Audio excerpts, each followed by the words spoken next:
యోహాను రాసిన సువార్త 1వ అధ్యాయము 35వ వచనం నుండి 44 వచనాలు. మరునాడు మరలా యోహానును అతని శిష్యుల్లో ఇద్దరిని నిల్చుండగా అతడు నడుచున్న యేసు వైపు చూచి, ఇదిగో దేవుని గొర్రెపిల్ల అని చెప్పాను. అతడు చెప్పిన మాట ఆ ఇద్దరు శిష్యులు విని యేసును వెంబడించింది. యేసు వెనుకకు తిరిగి వారు తను వెంబడించడం చూచి, మీరేమి వెళ్తున్నారని వారిని అడగగా, వారు రబ్బీ, నీవు ఎక్కడ కాపురం ఉన్నావని ఆయన అడిగారు. రబ్బీ అనే మాటకు బోధకుడు అని అర్థం. వచ్చి చూడని ఆయన వారితో చెప్పగా వారు వెళ్ళి ఆయన కాపురం అనే స్థలమును చూచి ఆ దినం ఆయన వద్ద బస చేశారు. అప్పుడు పగలు ప్రమాదమే 4 గంటల వేళ ఆయన.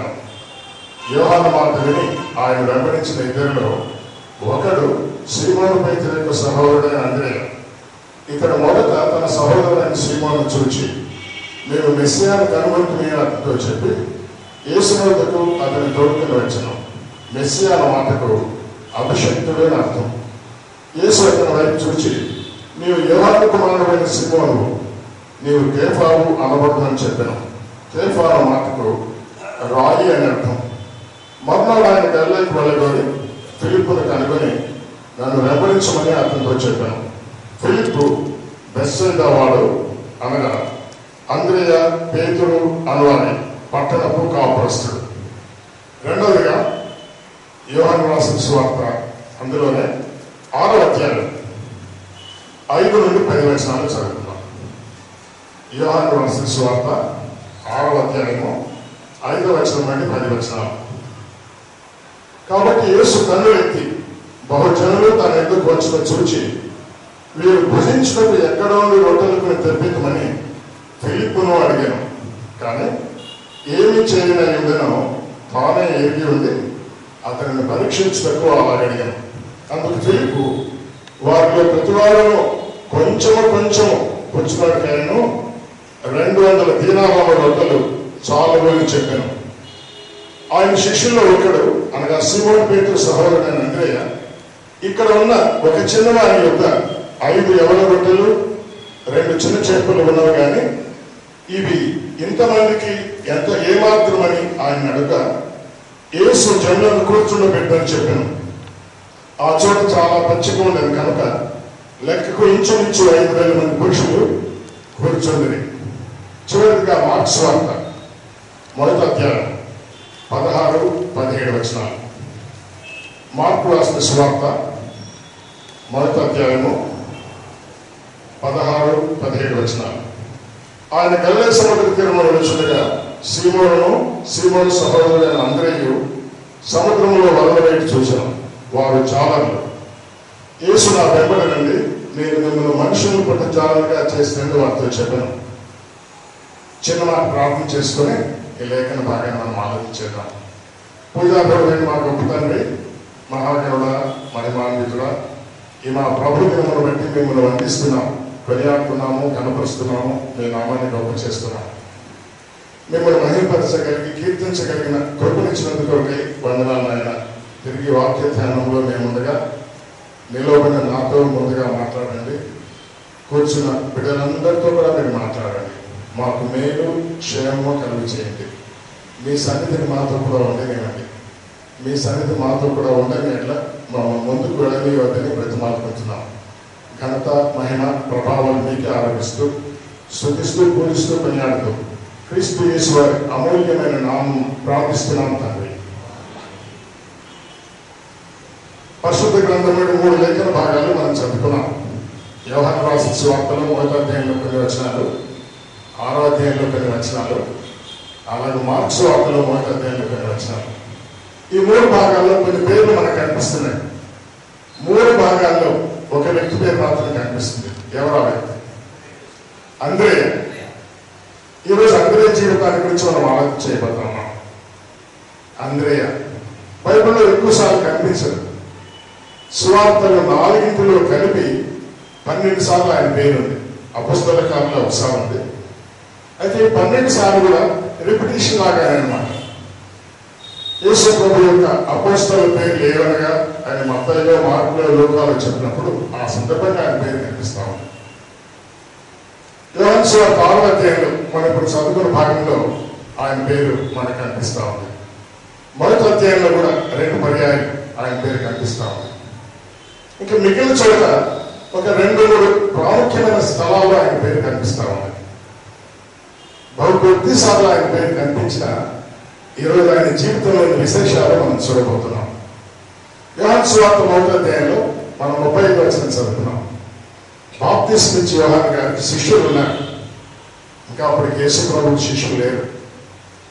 బాప్తిస్మా ఇచ్చే యోహాను చెప్పాడు, నేను మెస్సియాను కాదు అని చెప్పాడు. నా వెనుక ఆయన వస్తున్నాడు అని చెప్పాడు. కనుక బాప్తిస్మా ఇచ్చే యోహాను యొక్క శిష్యులు ఇంకా ఆయన ఏం చెప్తారా అని కనిపెట్టినారు.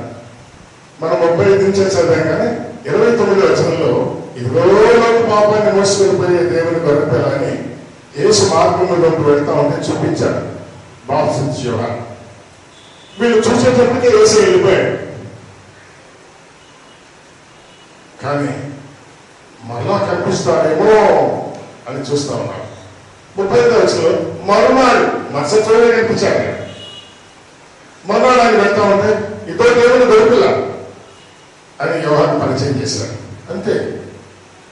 యోహాను శిష్యులు ఎంతమంది ఉన్నారో మనకు స్పష్టంగా తెలియదు. వాళ్ళు ఇద్దరు బాప్తిస్మా ఇచ్చే యోహాను విడిచిపెట్టేసేసి యేసుని వెంబడించారు. ఆ ఇద్దరిలో ఒకడు అంద్రేయ.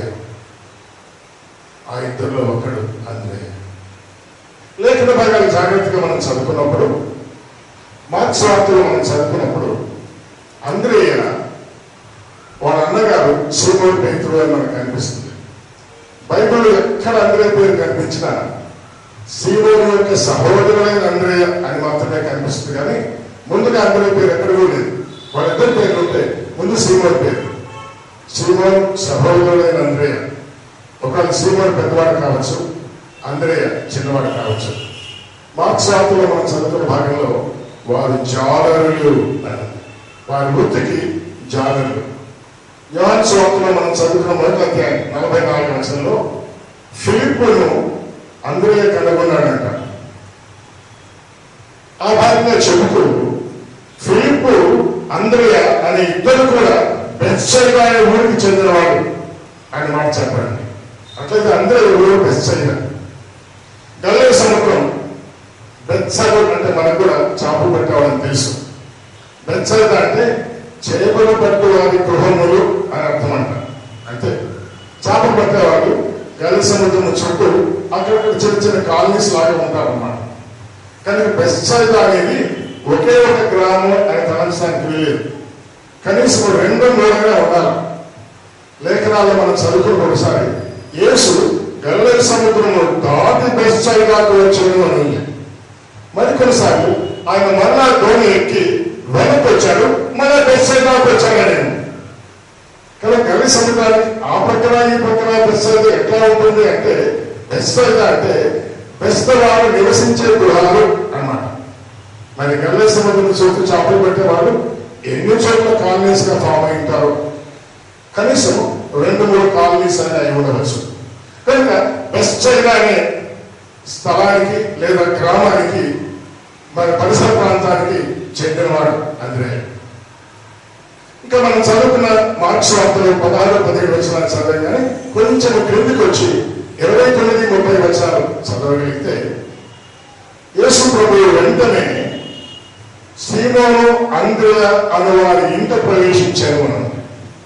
అంటే అంద్రేయకు సీమోనుకి ఇల్లు కూడా ఉందన్నమాట. ఆ భాగంలో సీమోను అత్త జ్వరంతో పడి ఉండగా ఉంది తెలుగు బైబిల్లో. ఇంగ్లీష్ బైబిల్లో సీమోను గారి భార్య తల్లి జ్వరంతో పడి ఉండగా ఉంది. అంటే సీమోనుకు పెళ్ళైంది కానీ అంద్రేయకి పెళ్ళైనట్టుగా లేదు. పెద్దవాడు సీమోను మరి పెద్దవాడు పెళ్లి చేసినట్టున్నారు. అంద్రేయ విషయం అయింది. ఒకవేళ అంద్రేయ కూడా పెళ్ళై ఉంటే ఇంట్లో ఉండేవాడు. కానీ ఇల్లేమో సీమోను అంద్రేయ అనువారి ఇంట అని ఉంది. అయితే సీమోను గారి భార్య తల్లి కూడా అక్కడ ఉన్నారు అనే ప్రస్తావన 29-30 వచనాలు కనిపిస్తుంది. అంటే వీళ్ళకి ఇల్లు ఉంది, వలలు ఉన్నాయి. వలలు లూకాసు సువార్త 5వ అధ్యాయంలో వలలు వేసేది అని ఉంది. వలలు కూడా ఉన్నాయి. వీళ్ళు ధోని కూడా అంటే ఒక చిన్న కుటుంబానికి చెందినవాడు కాదు, ఒక ధనికమైన కుటుంబానికి చెందినవాడు. నేను ఒకసారి ఇంతకుముందు చెప్పాను, సముద్రంలో చేపలు పట్టడం అనేది చిన్నది కాదు. ఎక్కడో నదుల్లో వలలు వేయడం లేదు, కానీ సముద్రంలో చేపలు పట్టడం అంటే ఆ వలలే కొన్నిసార్లు కొన్ని లక్షల రూపాయలు అవుతాయి. నేను ఒకసారి చూశాను సముద్ర తీరానికి వెళ్ళినప్పుడు. ఒక్కసారి వలలు ఆగితే 10 ట్రాక్టర్లు చేపలు పడ్డాయి. 10 ట్రాక్టర్లు చేపలు పడ్డాయి. కనుక వలలు ఎంత విలువైన ఉంటాయో, వాళ్ళ ధోరణులు ఎంత విలువైన ఉంటాయో, మరి ఇల్లు కలిగిన వాళ్ళు ఇవన్నీ చూసుకున్నప్పుడు అంద్రయ్య ఒక ధనిక కుటుంబానికి చెందినవాడు, కానీ ఆత్మీయ చింతన కలిగిన వాడు, దైవ చింతన కలిగిన వాడు. ఆ రోజులో బాప్తిస్మం ఇచ్చేవాడు పరిచయం అయ్యాడు. వెంటనే ఆయన శిష్యుడు అయిపోయాడు. ఆయన వెంటనే వెళ్తా ఉన్నాడు. ఒకరోజు యేసయ్య, నేను కాదు, యేసయ్య బాప్తిస్మం ఇచ్చేవాడు, నేను కాదు, నా వెనుకకు వస్తున్నాడు, ఆయన చెప్పుల వారు వైటానికి కూడా నేను పాత్రనే కాను అన్నాడు. ఓహో, అట్లయితే ఈయన మెస్సయ్య కాదు. మెస్సయ్య ఎవరో ఆయన ఆశ వీళ్ళలో ఉంది. ప్రాముఖ్యంగా అందరిలో ఉండింది, ఎందుకంటే ఇద్దరు ఒకటి అందరే మనం చదువుకున్నాం కాబట్టి. ఉన్నట్టుండే కూడా యేసయ్య రోడ్లో వెళ్తా ఉన్నాడు. ఇదిగో లోక పాపాన్ని మోసుకొనిపోయి దేవుని గొర్రెపిల్ల అన్నాడు. వెంటనే వీళ్ళిద్దరు అటెన్షన్ మారిపోయింది. అరే, ఆయనతో పరిచయం చేసుకుంటే బాగుంటారు. ఇంకా యోహాను వైపు ఒకవేళ కన్నా పుట్టులా కనిపెట్టుకున్నారేమో. మరుసటి మళ్ళీ వెళ్తే ఉన్నాడు. యేసయ్య వెళ్తా ఉన్నాడు. ఇదిగో దేవుని గొర్రెపిల్ల అన్నాడు. అంతే, యేసయ్య వెంబడించాడు.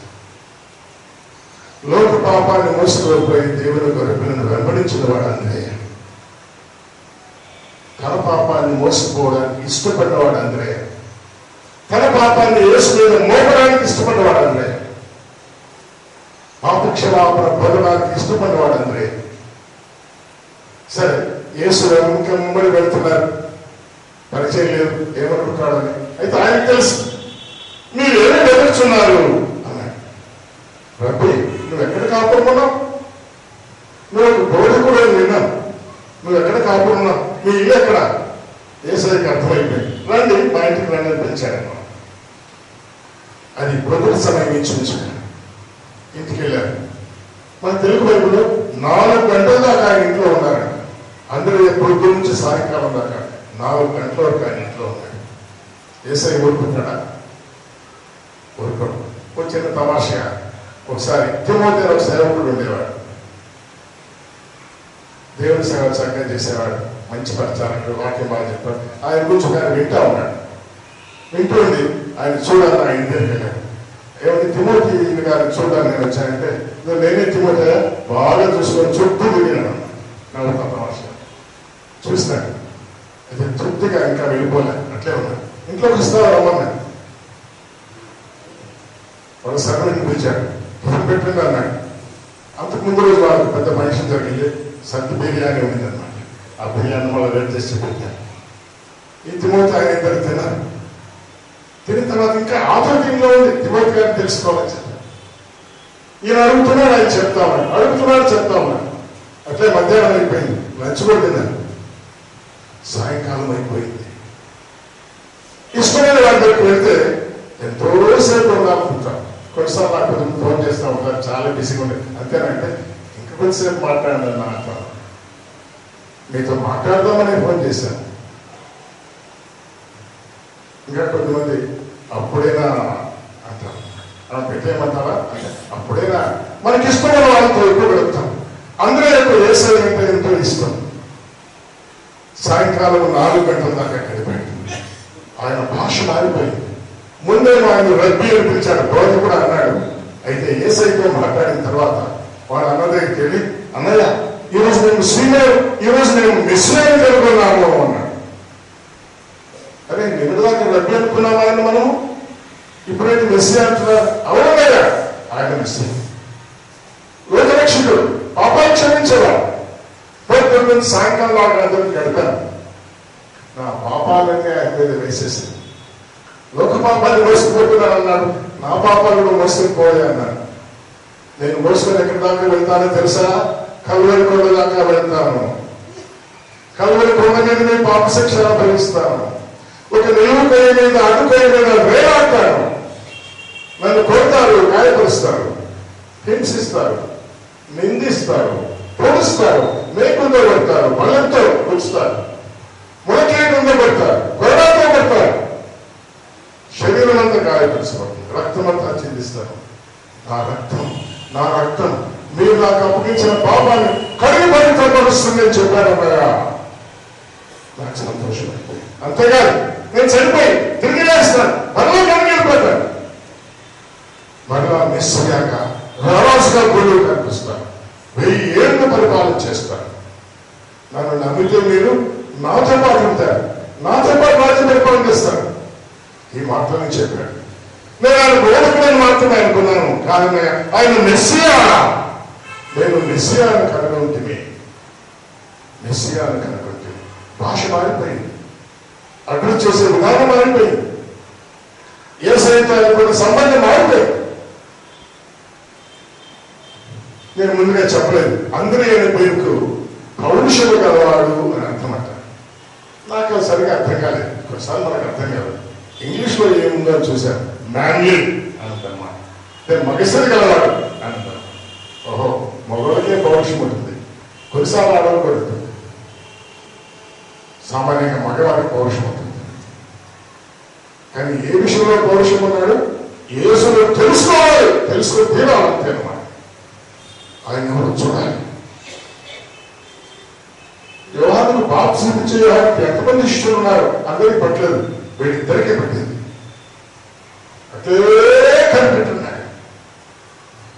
ఇదిగో గొర్రె పిల్ల అంటూనే కానీ వెంబడించాడు. ఇంటికి వెళ్ళాడు, తెలుసుకున్నాడు ఆయన మెస్సియా. మనందరం దగ్గర ప్రశ్న, క్రైస్తవ కుటుంబంలో పుట్టిన పెరిగి పెద్దలు చాలాసార్లు ఎవరైనా ఎప్పుడు ప్రభు నమ్ముకున్నావు బాబు అంటే చిన్నప్పటి నుంచి అంటారు. కాదు, ఆయన చిన్నప్పటి నుంచి యేసు తెలియవచ్చు. ఆయన బోధకుడు రబ్బేం తెలుసు అంతే. నీకంతే మంచి బోధన చేస్తాడు, ఆయన రోజులు బోధన చేస్తాడు, ప్రార్థన చేస్తే పాస్ చేస్తాడు, నిజమే చేస్తాడు. ఆయన నీకు అప్పటికి ఎవరు చేస్తాడా? మీరు లేదు తప్ప ఆయనకి కేవలం వాడు లేదు. మన కొరకు తన సమస్తాన్ని చేశాడు, ఇంకేమైనా ఇస్తాడు. పరీక్షలో పాస్ చేస్తాడు, డబ్బిస్తాడు, చదివిస్తాడు, ఉద్యోగాలు ఇస్తాడు, పిల్లల్ని ఇస్తాడు, వాళ్ళ పెళ్లి చేస్తాడు, కుమార్తెలు ఇస్తాడు, వాళ్ళ పెళ్లి చేస్తాడు, ఆరోగ్యం ఇస్తాడు, అన్ని ఇస్తాడు. ఆయన అంత మాత్రమేనా? కాదు. ఈ లోకానికి రాబోయే రారాజు మెస్సియా.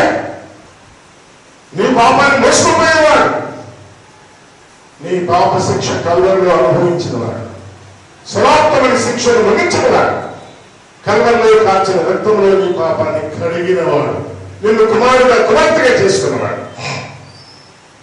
ఈ సంగతి నీకు ఇప్పుడు అర్థమైంది. పుడితేనే అర్థమవుతుందా? కాదు. పుట్టిన వెంటనే పేరు రాపిస్తామా? ఒకవేళ హాస్పిటల్లో ఎక్కడో. మరి ఈ రోజుల్లో మన పేరు రాపించలేదు, కానీ బిడ్డ పుట్టాలని రాపిస్తున్నాం, పేరు మళ్ళా పెట్టుకున్నాం. కాబట్టి పాశ్చాత్య దేశాల్లో పుట్టినప్పుడే పేరు పెట్టేస్తారు. పుట్టినప్పుడే పేరు పెట్టాలా, రిజిస్టర్ కూడా అయిపోవాలన్నమాట. క్రైస్తవులను రాపించేస్తారు. కానీ అప్పుడు ఏం తెలుస్తుంది? యేసయ్య బోధకుడో తెలియదు, యేసయ్య మెస్సియాలో తెలియదు, యేసయ్య రాబోయే రాజో తెలియదు, పాపాన్ని క్షమించేవాడిని తెలియదు, రక్తం కాచిన వాడిని తెలియదు. పెరిగి పెద్దలకు ఉండగా అందరిలాగా యేసయ్యతో మనకు వ్యక్తిగతమైన సంబంధం ఏర్పడాలి. ఈ మాటలు చాలాసార్లు మనం చెప్పుకున్నాం, ఎన్నిసార్లు చెప్పుకున్నా చిన్నప్పటి నుంచి అంటాను.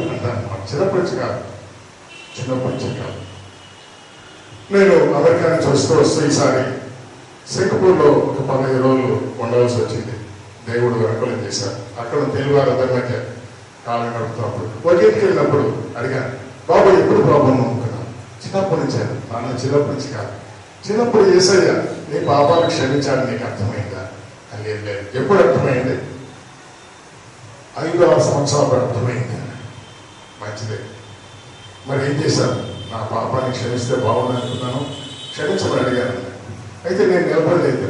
తర్వాత మన ఎన్నిసార్లు తీర్మానం చేసుకున్నాను అన్నాడు. మంచిదే, 2-3 సార్లు తీర్మానం ఒక తరపున అనుభవాన్ని బట్టి మరోసారి తీర్మానం చేసుకున్నాడు. కాబట్టి అయినా ఆ స్పెసిఫిక్ ఎక్స్పీరియన్స్ మన జీవితంలో ఉండాలి. పుట్టినప్పటి నుంచే మనం ఆయన ఎరిగిన వారము కామని మనం గుర్తుంచుకోవాలి. అందుకే అంతే, పుట్టినప్పటి నుంచే కాదు, బాప్తిస్మం వచ్చి ఆయన వెంబడించినప్పుడు కాదు, ఆయన శిశువైనప్పటి నుంచి కాదు, యేసును వెంబడించినప్పుడు కూడా కాదు, యేసు ఇంటికి వెళ్ళాక ఆయనతో వ్యక్తిగతంగా సంభాషించిన తర్వాత, ఆయన చూచిన తర్వాత యేసయ్య గురించి అభిప్రాయం మారిపోయింది. యేసయ్య మెస్సియా, మెస్సియా, రాబోయే రారాజు, నా రక్షకుడు, నా పాపాలు క్షమించిన వాడు అని నీకు అర్థమైందా? ఎప్పుడు అర్థమైంది? పుట్టినప్పుడు కాదు. మళ్ళా మీరు నన్ను అడిగితే నాకు 16 సంవత్సరాల వయసు అని తెలిసింది. అప్పుడు ఇంజనీరింగ్లో మొదటి సంవత్సరం చదువుతా ఉన్నాను. అప్పుడు యేసయ్య నా పాపాలు క్షమించేవాడని గుర్తించి నా పాపాలు క్షమించమని అడిగాను. చాలాసార్లు నేను చెప్పాను. మరలా సాక్షాత్గా 1964 సంవత్సరం ఆగస్టు నెల 24వ తారీఖు. ఒకరు మీరు అందరూ అడగవచ్చు, రేపు పరలోకానికి వెళ్తాడని అందరూ కూడా రక్షించబడినారు. అది క్రీస్తు శకము 27వ సంవత్సరం కావచ్చు, యేసయ్య సేవలో 3 సంవత్సరం, 40 ఏప్రిల్ కావచ్చు, ఏదో ఉంటుంది, 30వ తారీఖు కావచ్చు. యేసయ్యను మొట్టమొదటిగా చూశాను. ఆయన ఇంటికి వెళ్ళాను, ఆయనతో మాట్లాడాను. ఆయన చెప్పిన వాటిని అర్థం చేసుకున్నాను. ఆయన నా పాప క్షమించేవాడని అర్థమైంది. పాప క్షమాపణ కొరకు అర్థమైంది. అంతేకాదు చనిపోతాను, తిరిగి లేస్తాను అర్థమైంది. తిరిగి మెస్సియాగా, రారాజుగా వస్తాను అర్థమైంది. ఇంకప్పటి నుంచి ఏదంటే మెస్సియానే చెప్తా ఉన్నాను అని సాక్ష్యం ఇస్తాను. ఒకళ్ళు అందరూ నిన్ను అడుగుతాడు అనుకోండి, నువ్వు రక్షించబడినామని స్పెసిఫిక్గా చెప్పగలవా? చెప్పగలిగే అనుభవం అనుకున్నాను. మంచిది, అక్కడ ఎక్కువసేపు నేను ముందుకు వెళ్ళిపోదాను. ఎప్పుడైతే యేసుని తెలుసుకున్నాడో 4 గంటలకు వెంటనే మరో పని చేశాడు. ఆయన ఇంటికి వచ్చాడు. అన్నయ్య దగ్గరికి వచ్చాడు. అన్నయ్య, అన్నయ్య, మేము మెస్సియాను కనుగొన్నాం అని యేసు దగ్గరికి తీసుకొచ్చాడంట. యేసు దగ్గరికి తీసుకొచ్చాడు. ఎప్పుడు రక్షించుకునే రోజే మరొక వ్యక్తిని యేసు దగ్గరికి తీసుకొచ్చాడు. నువ్వు రక్షించబడి ఎంత కాలమే, ఎన్ని మాసాలైంది, ఎన్ని నెలలైంది, ఎన్ని సంవత్సరాలైంది, ఎన్ని దశాబ్దాలైంది నేను రక్షించబడి? ఇందాక చెప్పాను కదా, 5 దశాబ్దాలు, 50 సంవత్సరాలు. మీరు 50 సంవత్సరాలు నేను నమ్మిన వాళ్ళు ఉన్నారు. 20 సంవత్సరాల క్రితం, లేదా 20 నెలల క్రితం, 20 రోజుల క్రితం నమ్మిన వాళ్ళు ఉన్నారు. కానీ అందరూ నేర్చుకునే పాఠం, తాను నమ్మిన రోజే మరొక వ్యక్తిని యేసు దగ్గర తీసుకొచ్చాడు. ఆత్మల సంపాదకుడు, ప్రభుకు మనుషులు సంపాదించాడు. అందుకే తర్వాత యేసయ్య ఆయన్ని పిలుచుకున్నాడు. యేసయ్య కొరకై ఆత్మలు సంపాదించేవాడు. తనకు వివరాలు తెలియదేమో కాబట్టి నువ్వు మెస్సియాను కనుగొన్న రానయ్యా, నేను తీసుకొని పోతాను, పరిచయం చేస్తాను, నువ్వు తెలుసుకుందిరా అన్నాడు. వివరంగా చెప్పడం మీ చేత కాకపోవచ్చు. మందిరానికి రండి, నేను తీసుకొని పోతానండి, అక్కడ అన్నోళ్ళు ఉన్నారు, తెలిసిన వాళ్ళు ఉన్నారు, పరిచయం చేస్తాను, నేను వాళ్ళకి చెప్తాను అని సీమోడు లాంటి వాళ్ళు మీరు నేను కూడా తీసుకురావచ్చు మందిరాన్ని. మరొక ప్రశ్న, ఇప్పటికి ఎంతమందిని తీసుకొచ్చారు? ఎంతమందిని క్రీస్తు వైపుకి నడిపించారు? రక్షించేది నువ్వు కాదు, నేను కాదు. కొన్నిసార్లు తెలియక తీసుకొస్తే రక్షించబడితే నేను రక్షించిన అంటా ఉన్నారు. మన కాదు, తీసుకొచ్చే పనే మంది. అందులో అవును, నేను నమ్మిన కోసే మా అన్నయ్యని యేసు దగ్గర తీసుకొచ్చాను. అన్నయ్య నమ్ముకున్నాడు, యేసయ్య శిష్యుడు అయ్యాడు. అని చెప్పాలంటే నాకంటే పెద్ద శిష్యుడు అయ్యాడు. శిష్యుల పేర్లు మత్తయి సువార్త 10వ అధ్యాయంలో, మార్కు సువార్త 3వ అధ్యాయంలో, లూకా సువార్త 6వ అధ్యాయంలో, అపోస్తలుల 1వ అధ్యాయంలో ఉన్నాయి. ఎక్కడ చూసినా అందరూ కంటే పేరు ముందుంటున్నాడు. పేతురు తర్వాతనే అంద్రేయ ఉంటాడు. మొదటి 4 స్థానాల్లో ఉంటారు వీళ్ళు, పేతురు, అంద్రేయ, యాకోబు, యోహాను. కానీ ఎప్పుడు పేతురు ముందే ఉంటాడు. అన్నయ్య తీసుకొచ్చాను, అన్నయ్య నాకంటే గొప్ప ఆత్మీయుడయ్యాడు. ఇది కూడా మనం గమనించాలి. మనకంటే చిన్నవాళ్ళు, మనకంటే పెద్దవాళ్ళు అనేది మనకి ఇష్టం ఉండదు. మనకంటే ముందు వాళ్ళకి అనిపిస్తే అప్పుడే మనకు కష్టమవుతుంది అన్నమాట. కానీ గుర్తుంచుకోండి, నీవు నడిపించిన వ్యక్తి ఒకవేళ నీకంటే పెద్దవాడు కావచ్చు. అంటే సందర్భాన్ని బట్టి, వర్షక్రమాన్ని బట్టి నేను చెప్తా ఉన్నాను. అయినా అందరయ్య ఆత్మలను సంపాదించే సంపాదకుడిగా ఉన్నాడు. మరి మొదటి రోజు ఎవరిని సంపాదించాడు? తర్వాత ఎంతమందికి సంపాదించాడు? బైబిల్ క్లుప్తమైన గ్రంథం, సంపూర్ణమైన శక్తులు బైబిల్లో కొన్నిసార్లు వివరంగా ఉండదు. కానీ సంఘ చరిత్రలు మనం చూస్తే యూసుబియస్ అనే ఒక సంఘ సంస్కరణకర్త రాసిన పుస్తకంలో ఈయన గురించి చాలా మంది రాశాడు. ఆత్మల సంపాదకుడు మాత్రమే కాదు, దేశ దేశాలు తిరిగినవాడు. యుక్రెయిన్ వెళ్ళాడంట, రొమేనియా వెళ్ళాడంట, రష్యా వెళ్ళాడంట,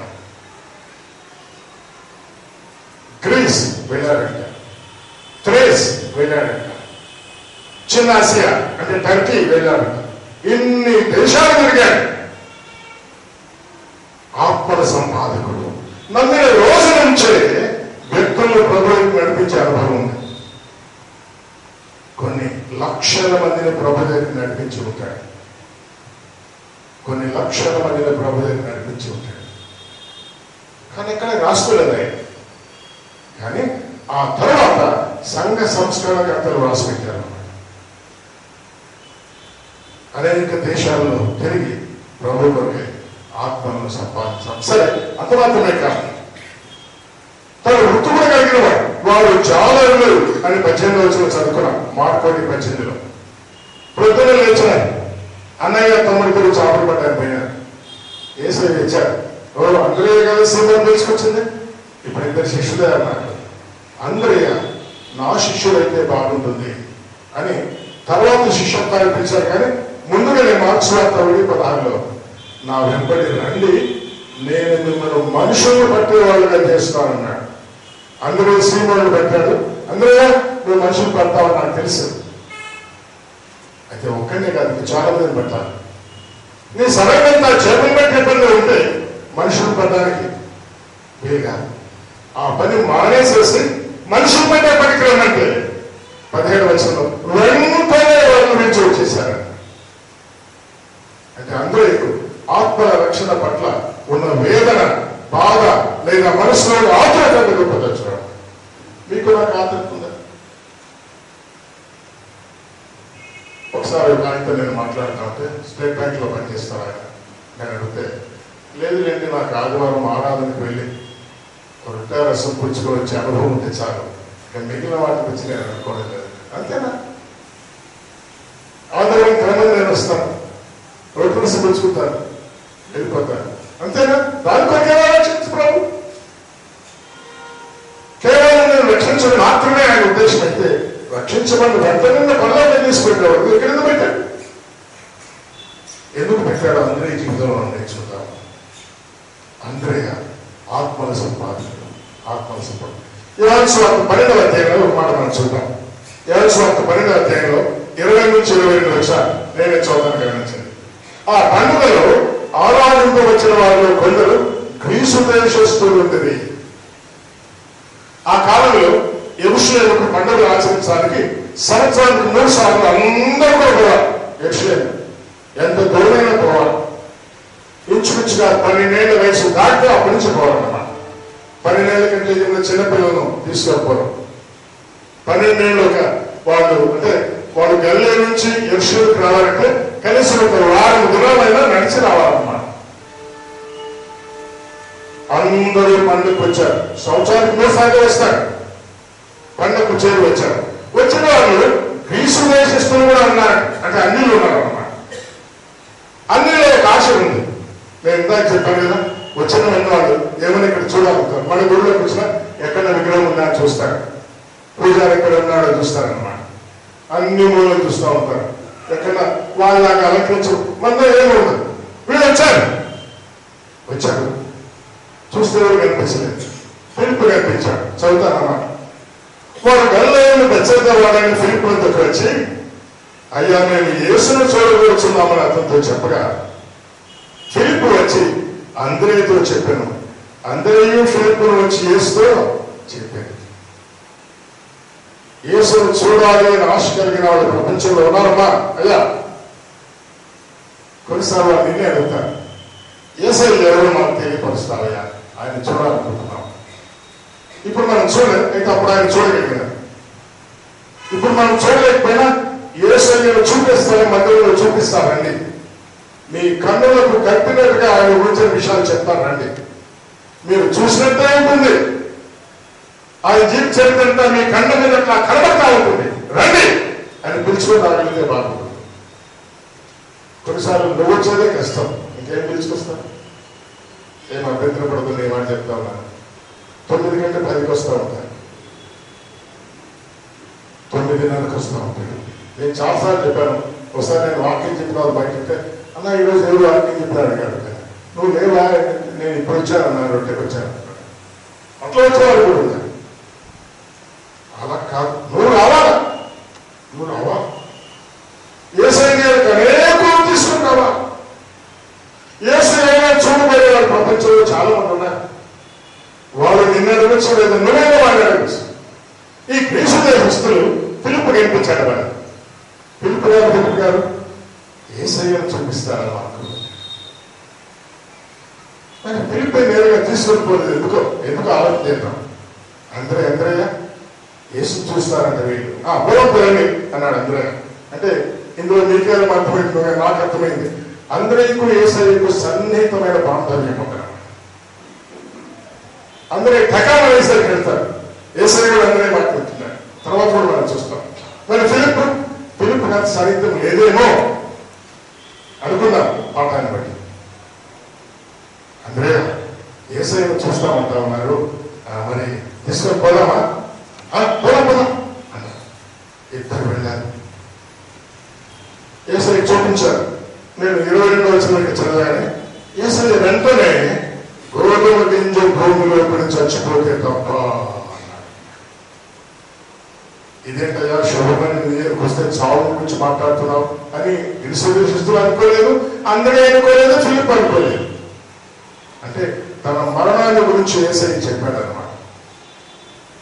వివరించి ఉంటాడు తాను ఎందుకు మరణిస్తున్నాడో.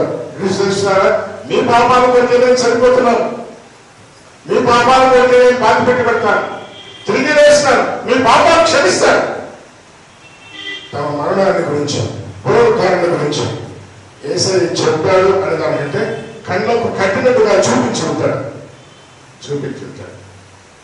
మరి ఎంతమంది క్రీస్తు దేశంలో యేసుని నమ్ముకున్నారో.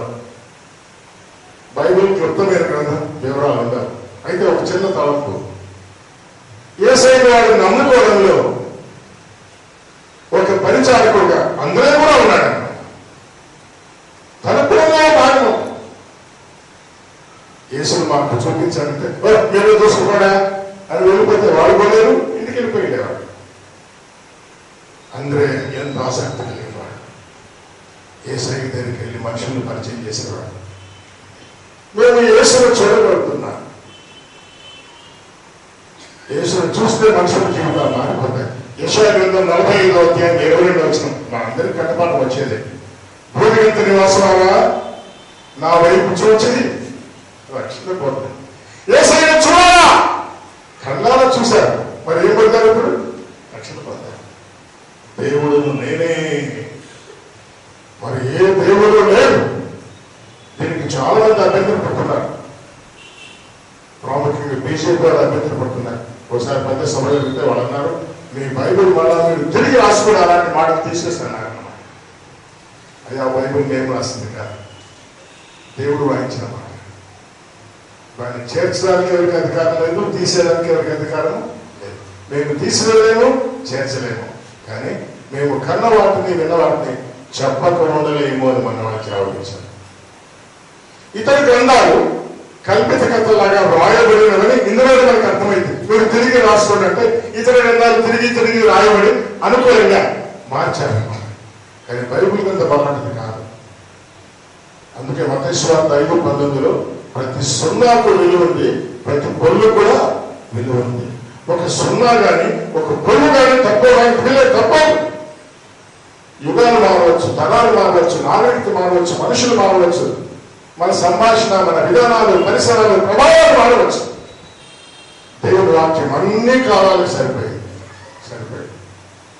యేసయ్యను వాక్యంలో మీరు చూపిస్తే చాలంతే. నా వైపు చూసి రక్షణ పొందండి. సరే, 2 దొంగలు ఉన్నారు. మొదటి వాసన ఆయన చూడలేదు, ఊరికే దూషిస్తా ఉన్నాడు. నిన్ను రక్షించుకోయా, అమ్మ రక్షించు. రెండవవాడు యేసు వైపు చూచి, లూకాసు వార్త 23వ అధ్యాయం 42-43 వచనం, యేసు వైపు చూచి, యేసు చూస్తే వాడు మనసు మారిపోయి మనమైతే చేసిన వారికి అనుభవిస్తున్నాయి. ఆయన ఏ తప్పును చేశాడు? యేసు యేసును చూస్తే తప్పు లేనివాడు అని అర్థమైంది. రెండవ దొంగ తాను తప్పు చేశాడని అర్థమైంది. నన్ను జ్ఞాపకం చేసుకుంటావా అని కూడా అడిగాడు. ఒకే మాట. యేసయ్యను చూస్తే యేసయ్య ఎవరు అర్థమైంది. అదే అధ్యాయంలో కొంచెం ముందు పిలాతు ఆయన చూశాడు. ఈయన నాకు ఏమైనా అగపడలేదు, కనబడలేదంటే చూసే చెప్తున్నాడు అన్నమాట. చూడకుండా చెప్పలేదు. జడ్జీలు మామూలుగా ఎవరు చెప్తారు కదా, కాదు. ఈ జడ్జి గారు చూశారు, నాకేమీ కనబడలేదే అంటున్నాడు అన్నమాట. అవును, యేసయ్య చూస్తే ఎంత నీతిమంతుడో కనిపిస్తుంది కానీ ఆయనకు వేరే ఏం కనిపించదు. దానిపైన కొంచెం 4 లక్షల పైన హేరోదు కూడా కనబడలేదు. హేరోదు కూడా కన్నాడు, చూచాడు యేసయ్య, సంతోషించాడు. యేసయ్య నీతిమంతుడు అని అర్థమైపోయింది. అంతే. ఒకళ్ళు మనం చూపించుకున్నాం అనుకోండి, మనలో తప్పులను కనిపిస్తూ ఉంటాయి. ఆయన ఆ రోజు బస్సులో సీట్ కోసం గొడవ పడుకోవాలని నేను చూసినానయ్యా. నేను కూర్చుంటే నేను టవల్ వేసినానని లేపి క్యాకలేసి కూర్చున్నాడు అని చెప్పిన సందర్భాలు నేను ఎదురు. ఒకసారి ఆయన అన్నాడు, ఇదిగో మీ సంఘాల పెద్ద భోజనం చేస్తూ ఉంటాడే, నర్సరాపేటలో నేను బస్సులో వెనకొచ్చాను, నేను మధ్యరాత్రి వచ్చాడు ఆయన, ఏదో కాగితం తీసుకొచ్చాడు, లేపు మన ముందు అంటా ఉన్నారు. పెద్ద గొడవ అయింది. ఎవరైనా బోధకుడే. అవునా, బోధకుల్లో తప్పులు ఉన్నాయి, పెద్దల్లో తప్పులు ఉన్నాయి. పాపం లేని వాళ్ళు బోధకులు ఎవరే? ఆయన ఒక్కడే. ఏ నేరుగా నాకు కనబడలేదు, హేరోదుకు కూడా కనబడలేదు. ఒక్కసారి ఎవరైనా ఆయన చూస్తే ఆయన నీతిమంతులను అంగీకరించి తీరవలసిందే. అదే సమయంలో ఆయన చూస్తే నిన్ను కూడా చూస్తున్నావు అన్నమాట. ఆయన నీతిమంతుడు నేనా, అదో పాపాత్మ నేను అర్థమైంది. ఆ దొంగలాగా అయ్యా నన్ను జ్ఞాపకం చేసుకుంటావా అని అడుగుతాను. క్రీస్తు దోషిస్తున్నంత యేసయ్యను చూడడానికి అవకాశం కల్పించిన వాడు అదే. రైట్, అక్కడ ఎక్కువసేపు లేదు. 6వ అధ్యాయం యోహాను సువార్త మనం చదువుకున్నాం. 5వ వచనం 10వ వచనం చదువుకున్నాం కదా. ఒకసారి యేసయ్య సముద్ర తీరాన బోధ చేస్తా ఉన్నాడు. పొద్దున్న సాయంకాలం దాకా మీటింగ్. అలాంటి మీటింగ్ ఆయన భోజనం పెట్టిన సందర్భాలు 2 ఉన్నాయి. మనకి మీకు తెలిస్తే ఒకసారి 5,000 మంది పురుషులు పెట్టాడు, ఒకసారి 4,000 మంది పెట్టాడు. 5,000 మంది పెట్టినప్పుడేమో 1 డే అది, కానీ 4,000 మంది పెట్టినప్పుడు 3 రోజులు. నేటికి 3 దినాల నుండి వారు ఉపవాసంతో ఉన్నారు అన్నాడు అక్కడ. ఎందుకు మన మధ్య కూడా జరుగుతుంది. 3 days మీటింగ్స్ జరుగుతున్నాయి, 1 day మీటింగ్ జరుగుతూ ఉన్నాయి. నాకు ఒకసారి ఆశ్చర్యం, నేను బైబుల్ లాగానే ఉంది మన పద్ధతి అనిపిస్తాం అన్నమాట. మరి ఎట్లా వచ్చింది నాకేం తెలియదు. యేసయ్య కూడా ఒకసారి 3 days మీటింగ్ పెట్టాడు, ఒకరోజు మీటింగ్ పెట్టాడు. అయితే 3 రోజులకి ఆయన ఒకేసారి భోజనం పెట్టాడు. మన వాళ్ళు మాత్రం 3 రోజులకు 3, 9 లేకపోతే 3, 5, 15 సార్లు తింటూ ఉంటారు. మీటింగ్లు బాగా చేయాలంటే భోజనాలు బాగున్నాయని చెప్తారు ముందు మీటింగ్ కంటే కూడా. సరే, తమాషకి మాట అంటామా, తింది పర్లేదు. కానీ యేసయ్య ఈరోజు యోహాను సువార్త 6వ అధ్యాయం 5వ వచనంలో మీటింగ్ కల్పించాడు. శిష్యులు తనతో ఉన్నారు. ఆ మాట చదువుకోవచ్చు. కన్ను ఎత్తి భోజనంలో ఆయన ఎందుకు వచ్చిన చూచి మీరు భుజించినట్టు ఎక్కడి నుండి రొట్టెలు పోయి తెప్పించమని ఫిలిప్పుని అడిగారు. మళ్ళా ఫిలిప్పుని అడుగుతా ఉన్నాడు. ఫిలిప్పుకు ఏమి చేయనై ఉండేనో తాను ఎరిగి ఉండి అతనిని పరీక్షించడానికి అడిగాడంట. ఫిలిప్కు సమస్య పడింది. ఏం సమస్య పడింది? వారిని ప్రతివాదులు కొంచెం పుచ్చుకోవటాను 200 దినాలు చాలా వెళ్ళయా అన్నాడు అన్నమాట. ఆ లెక్కలేశారు, బాగా లెక్కలేసి అడుగుతున్నట్టున్నాడు అనమాట. ఇంతమంది 200 దినాలను పెట్టి రొట్టెలు వస్తాయి, కొంచెం అంట. మనం కూడా భోజనాలు అన్న జాగ్రత్త పడిచాను, కొంచెం చూసుకోవాలి అట్లా లెక్కలేస్తా ఉన్నాడు అన్నమాట. కానీ యేసయ్య ఏం చేస్తాడు అంటే, యేసయ్య శక్తి ఫిలిప్పు కూడా ఇంకా అర్థం కాలే. ఎవరిని అడిగాడు యేసయ్య? ఫిలిప్పుని అడిగాడు. కానీ తర్వాత 8వ వచనం ఏముంది చూడండి. ఆయన శిష్యుల్లో ఒకడు, అనగా సీమోను పేతురు సహోదరుడైన అంద్రేయ, మనకు అవసరం ఈయనే. ఇక్కడ ఉన్న చిన్నవాళ్ళు కూడా 5 ఎవరెవరిలో చిన్న చేపలు ఉన్నవి. అంద్రేయ అడిగాడు. నన్ను అడగలేదు కదా, ఫిలిప్పుని అడిగింది. ఫిలిప్పు చూసుకుంటాడే అని చాలాసార్లు మనం అనుకుంటాం కదా. కానీ అందరే అలాంటి వాడు కాదు. యేసయ్య పరిచర్యలో తాను ఒక కన్సర్న్, బాధ్యత కలిగినాడు, భారం కలిగినవాడు. యేసయ్య ఫిలిప్పుని ప్రశ్నిస్తూ అడిగాడు, అందరే అడగలేదు, కానీ అందరే వెంటనే వెతికాడు. ఎవరైతే ఏమున్నాయి? ఒక చిన్న వాడి దగ్గర 5 రొట్టెలు ఉన్నాయి, 2 చిన్న చేపలు ఉన్నాయి. నిశ్శబ్దంగా ఉన్నాడేమో, నన్ను అడుగుతూ చూద్దాం అనుకుంటాం కదా మనం. అప్పుడు అనుకోలేదు. అయ్యా ఒక చిన్నవాడి యొక్క 5 రొట్టెలు 2 చేపలు ఉన్నాయి. కానీ యేసయ్య దీవిస్తాడని వాళ్ళకి అందరూ తెలియదు. మరి అవి మాత్రం ఏం సరిపోతాయా అన్నాడు. అంటే ఏది కూడా సరిపోయిన విశ్వాసం లేదు, అయినా పని చేసేవాడిగా ఉన్నాడు. కొద్ది నిమిషాలు దీని గురించి నేను చెప్తామని నేను ఆలోచించాను. సంఘాల్లో కూడా పని చేయడానికి ముందుకు రారు. మన మధ్య కూడా స్పెషల్ మీటింగ్స్ జరుగుతూ ఉంటాయి. మీటింగ్ టైంకి వచ్చి కూర్చుంటారు. కానీ భోజనాలు పరిచయం ఎవరు చేస్తారు? నాకు అప్పగించలేదు, నువ్వే వచ్చి 2 ఎందుకు అడగకూడదు? అమ్మా ఏదో భోజనాలు సిద్ధపరచు పడిందా? నా సమయం ఉంది, నాకు బలం ఉంది, శక్తి ఉంది, చేయగలను. ఎవరిస్తున్నాడు బడులు వేసి ఎప్పుడైనా చేస్తాను, కొడుకు వచ్చి ఎప్పుడైనా చేస్తాను, కట్టలు నరికే ఎప్పుడైనా అక్కర్లేదు, అవి నరికే చేస్తాను, కొన్ని దించే పడిందా చేస్తాను, వడ్డించే పడిందా చేస్తాను. నేను సమయం దాటిపోతున్నా చెప్పట్లేదు. మార్క్స్ ఆ కారణం ఏం లేదు చూడండి. వడ్డించమని కూడా శిష్యులకే ఇచ్చాడు ఆయన. ముందు మీరు తినండి చెప్పలేదు, అందరికీ వడ్డిస్తూ ఉన్నాడు. మనలో కొంతమంది తినడానికి కొన్ని పెరిగిపోతారు, పరిశీలనకు రారు, కానీ దేని మాత్రం పొందుతారు. అందరూ అలాంటి వాడు కాదు. శిష్యులకి ఇస్తే శుభ్రంగా అందరికీ వడ్డించాడు. తర్వాత తిన్నాను 12 గంటలు ఎక్కడికి వెళ్ళాలన్నాడు. కొంతమంది తిని వెళ్ళిపోతారు, అందులో వెళ్ళిపోలేదు, అక్కడే ఉన్నాడు. అన్ని ఎత్తే పనిలో ఉన్నాడు, లాస్ట్ వరకు ఉన్నాడు. మమ్మల్ని ఎంతమంది వాళ్ళని వెళ్తున్నాం. మన మంది కూడా మీటింగ్ జరుగుతూ ఉన్నప్పుడు కదా, స్త్రీల మీద జరుగుతూ ఉన్నాయి, యవనస్తుల మీద జరుగుతున్నాయి.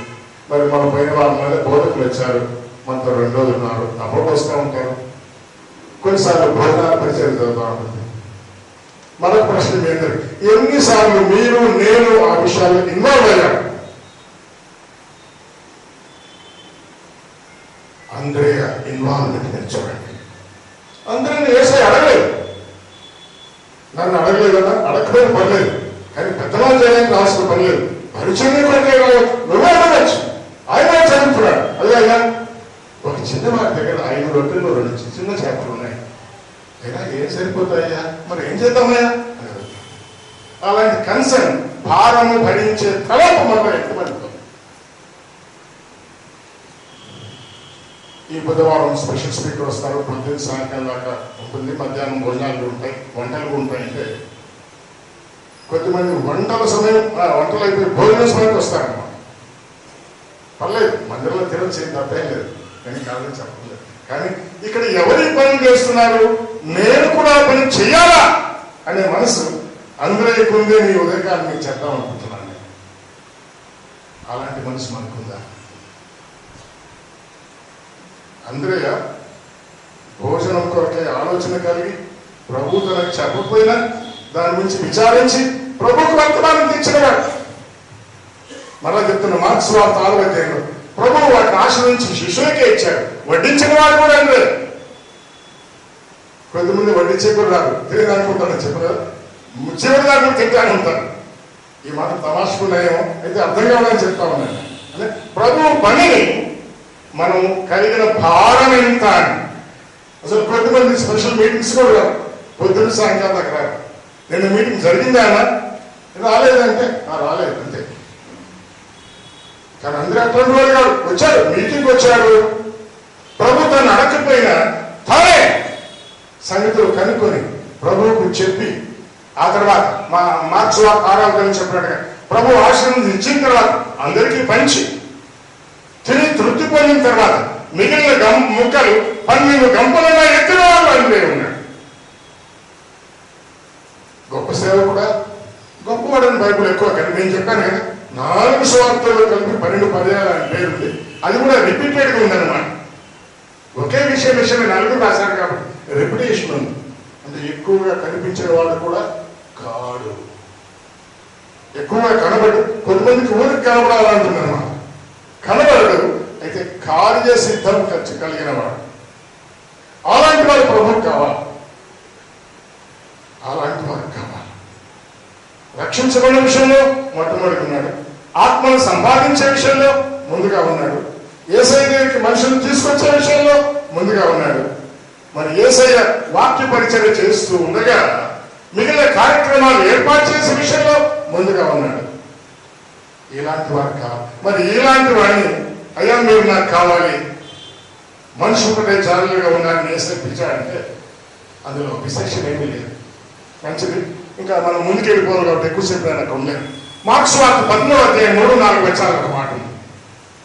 మార్క్స్ వార్త 13:3-4 ఆయన దేవాలయం ఎదుట ఒలీవల కొండ మీద కూర్చుని ఉండగా పేతురు, యాకోబు, యోహాను, అంద్రే అనేవారు ఆయన్ను చూచి ఇవి ఎప్పుడు జరుగును, ఆయన రెండవ రాకడ గురించి చెప్తా ఉన్నాడు. భూలోకంలో ఏమేమి జరుగుతాయో చెప్తా ఉన్నాడు. శిష్యులు 12 మంది అయితే 4కి మాత్రమే శక్తులు పెట్టాయి. ఆయన రాకడ గురించి ఎట్లా వస్తాడు, ఏమిటి, ఎప్పుడు వస్తాడు, ఎట్లా జరుగుతుంది. సరే, మిగిలిన ముగ్గురు తీసేది మనకు అవసరం అంటే ప్రభు యొక్క రెండవ రాకడ విషయమై కన్సర్న్ కలిగిన వాడు అందే. ఆయన వస్తాడు వస్తాడు వస్తాడు వస్తాడు వస్తాడు చనిపోయాడు, పాతి పెట్టబడ్డాడు, తిరిగి లేచాడు, ఆరోగ్యం వెళ్ళిపోయాడు, కన్నాను చూచాడు. అందే అపోస్తలుల కార్యాలు 1:11-14 చూశారు. ఆ మేడగదిలో కూడా ఉన్నాడు చివరి దాకా. కానీ అంతకు ముందే యేసయ్య ఉన్నప్పుడు మీరు రాకడ సంగతి ఏంటి, ఎప్పుడు వస్తారు, మీరు ఆ రాకడ గురించి తెలుసుకున్నారు. యేసయ్య రాకడ గురించి తెలిసిన ప్రకటన గ్రంథం మంగళవారం చెప్తామంటే దీంట్లో దశభాగంలాగా వచ్చింటారు. అదంతే. మిగిలిన వాళ్ళకి పట్టలేదా, నీకు పట్టలేదా, తెలుసుకోవాలి ఆశ లేదా? ఒకవేళ నీకు తెలుసు, నాకు తెలుసు, అందుకే నేను రాలేదంటే వేరే సంగతి. లేదా సేవా భారం, పరిచయ భారం ఉంది. కొన్నిసార్లు మేము కూడా వెళ్తూ ఉంటాం. సేవ మన సంఘాల మధ్య సేవకు వెళ్తూ ఉంటాం, యూనివర్సిటీకి వెళ్తూ ఉంటాం, లేకపోతే ఇంజనీరింగ్ అలాంటి సందర్భాల్లో అక్కడ పరిచయం వాళ్ళకు కానీ ఖాళీగా ఎందుకు వచ్చి నేర్చుకోకూడదు? అందరూ నేర్చుకునేవాడు. ఈ సంగతులు ఎప్పుడు జరుగుతాయి ప్రభువా, ఎలా జరుగుతాయి ప్రభువా, మాకు వివరించి చెప్పండి. ఆయన అంతా చెప్పాడు, నేర్చుకున్నాడు. కనుక ప్రభువును స్పష్టంగా చూశాడు, ఆయనకు సన్నిహితంగా ఉన్నాడు, సంగతులన్నీ నేర్చుకున్నాడు. ఇంకా ప్రభు చనిపోబోతున్నాడు. చివరి రాత్రి భోజనం, ప్రభు రాత్రి భోజనం అప్పుడు కూడా ఉన్నాడు. ప్రభు చనిపోయాడు, పాతి పెట్టబడ్డాడు, తిరిగి లేచాడు, ఆరోహణ కాబోతున్నాడు. ఆరోహణ సందర్భంగా ఇస్కరియోతు లేడు, కానీ మిగిలిన శిష్యుల పేరు అపోస్తలుల కార్యాలు 1:14 చెప్పబడ్డాయి. వాళ్ళు కూడా అందుకే ఉన్నారు.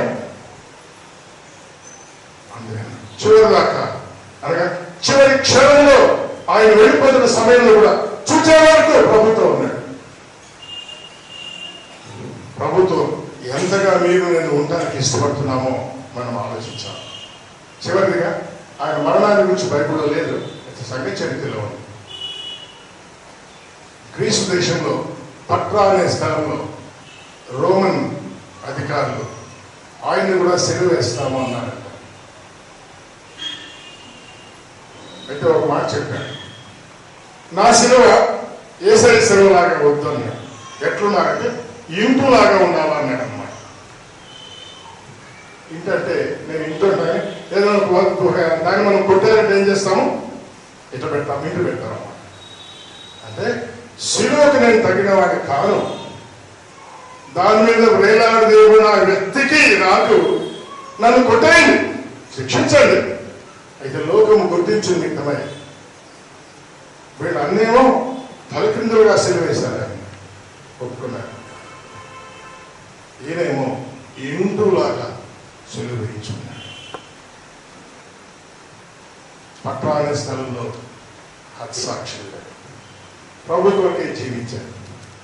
అందరి జీవితాన్ని ఆలోచిస్తున్నప్పుడు ఎక్కువగా కనబడాలి అని ఆశించడానికి లేదు, ఎక్కువగా చెప్పుకోవాలని ఆశానికి లేదు. కానీ కనబడకపోయినా ఆయన చేసిన పరిచయం ఎంత గొప్ప దర్శనం. అలాంటి పరిచయం చేయడానికి మిమ్మల్ని నన్ను ప్రభు ప్రేరేపిస్తున్నారని గుర్తుంచుకున్నాను. మరి పౌరుషం కలిగిన అనుకున్నాను. ఆయన పౌరుషం ఏంటి? కొట్లాటల్లో, గలాటల్లో, కాకిల వేడల్లో, అసమాధానాల్లో, అల్లర్లలో కాదు,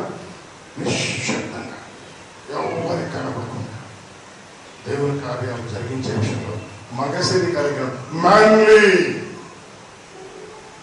పౌరుషంగా. పౌరుషం అనే మాటకు తప్పుడు అర్థాన్ని రాగలదని నేను ఈ రీతిని మనం చెప్తా ఉన్నాను. లోకంలో ఉండే పౌరుషం కాదు, ప్రభువు పని కొరకే పౌరుషం కలిగిన అలాంటి జీవితాన్ని జీవించాలని ప్రభు తన అమూల్యమైన కృపను మనందరి పట్ల విస్తరింప చేయాలి. దైవ తండ్రి, ఉదయకాలం మీ బిడ్డమైన మమ్మల్ని మీ సన్నిధిలో కూర్చొని పెట్టి అందరి జీవితంలో మాకు నేర్పించిన తలంపుల కొరకే స్తోత్రం చెల్లిస్తున్నాం. క్లుప్తంగా ఆయన జీవితం ఉంది, అయితే మిమ్మల్ని వెంబడించే విషయంలో ఎంత ఆసక్తి కలిగిన వాడు అనుకున్నప్పుడు మాకు ఒక హెచ్చరిక ఉంది. ఆత్మల సంపాదకుడు, తాను నమ్మిన రోజు నుంచి ఆత్మలను నడిపించిన వాడు, గ్రీసు దేశస్తులను మీతో పరిచయం చేసిన వాడు, మీ పని విషయమై భారం కలిగిన వాడు. ఆహారం పెట్టాలి, తనకు మీరు చెప్పలేదు, అయినా మనసు కలిగి విచారించి కనుక్కొని మీ దగ్గర వచ్చి ఆ కార్యక్రమం జరిగించే విషయంలో పాల్గొనేవాడు. వీటన్నిటిలో మేమందరం మా జీవితాలు దిద్దుకోవడానికి సహాయం చేయండి, క్రమపరచుకోవడానికి సహాయం చేయండి. మాకు ఒక పురుకొల్పు దయచేయండి, ఒక హెచ్చరిక దయచేయండి, ఒక మార్పు మా జీవితాల్లో దయచేయండి. మీరు ఆకలి విషయమై ఎంత ఆసక్తి సంగతులు తెలుసుకున్నారు, చివరి దాకా మీతో ఉన్నారు, పలు దేశాలు తిరిగారు, సువార్త ప్రకటించారు, ఆత్మను సంపాదించారు, చివరికి సాక్షిగా మేము అలాంటి వారిగా ఉండగలిగే కృపను ప్రసాదించమని క్రీస్తు యేసు నామమున ప్రార్థిస్తున్నాం తండ్రి.